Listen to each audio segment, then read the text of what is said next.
What's going on at Chalk here, and Newcastle United have submitted their retained list for the 2017-2018 campaign for the Premier League, and the club have decided to get rid of Vernon Anita, Sami Aniobi, Haris Vukic and Lubo Sakta. So obviously I'll talk about the other three quickly. So obviously Sami Aniobi, local lad, you know, he had a loan deal at Bolton last season, played very well in League One, came back, had one game for us, and just for me just hasn't cut it, not good enough. And I think he's probably League One, League Two standard best. He's found his league.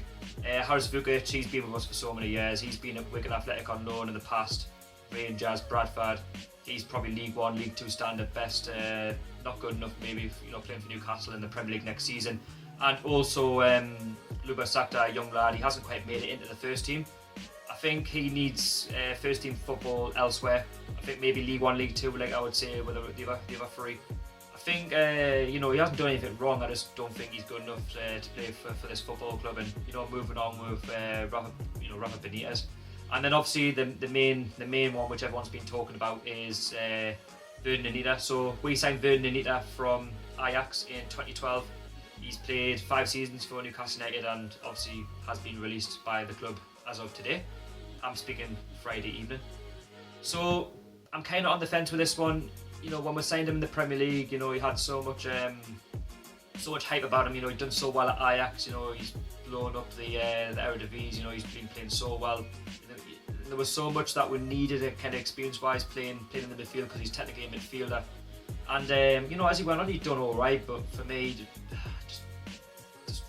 wasn't quick enough. Just wasn't creating enough opportunities. And can you remember going back to the Pardew days and maybe the McLaren days, where we used to play hoofball all the time? We used to lump the ball up and expect someone to get on the end of it, and we didn't like that. And you know, the likes of Vernon Anita and the rest of them were all part of that. And I think with the way Rafa plays, I think he's thinking of a better CDM, a better set of defensive mid. Maybe, you know, the way he plays, you know, he's going to think of better quality players. And I think obviously, you know, the comparing with Johan Gouffran, who's obviously stayed at the football club, I think he should count himself very lucky.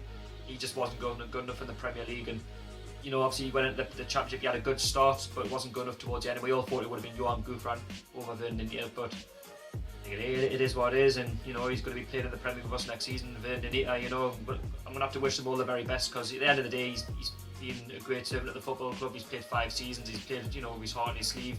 He's given so much for the football club, and I can only respect that. And I wish him all the best at the next club he plays for, whether it be in the Premier League, whether it be in the Championship, or whether it be in Europe. And like I say, you know, whoever plays for Newcastle, we always like to wish them well.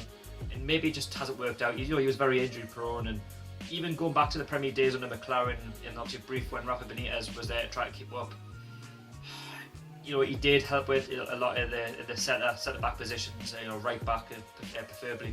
He's not technically a right back, or you know, playing at centre back, and you know, he covered really well. And I think, you know, Newcastle started to play with a rhythm. We started to play really well. We were quite stubborn at the back, and obviously when we were getting beat off Southampton away, when Lascelles said something, you know, we'd become defensively better, but obviously it was just too late. We got relegated, and you would have thought in the Championship campaign he would have got a lot of games, but it just hasn't worked out for him, has it?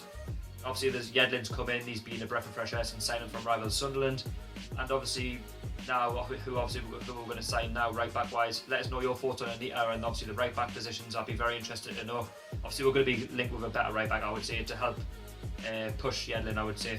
And yeah, like I say, I just want to say a massive thank you to your responses on the last video, the Toon Weekly new series, the episode 1, which I released out on Wednesday, where I just talk about Newcastle United, from transfers, players coming in, players leaving the club, general club news and all that kind of stuff. It'll be a weekly thing. I'll be uploading on a Tuesday, Wednesday, Thursday. But obviously it'll be Tuesday next week for episode 2, as I've got 2 other videos lined up. And yeah, thanks for all your comments. I'll be reading them out as well. If you want to be part of Toon Weekly, please please subscribe, and I'll get you on. And obviously let us know what you want us to talk about. I've got a few topics to talk about on Tuesday as well, so stay tuned for that. And yeah, I'm also on social media, and I'll link that down below, as well as Toon Weekly. And yeah, like I say, thank you for watching. Please like and subscribe. Like I say, it's been Newcastle United, one club, one city. Sharky speaking, and I'm out. Catch you all later.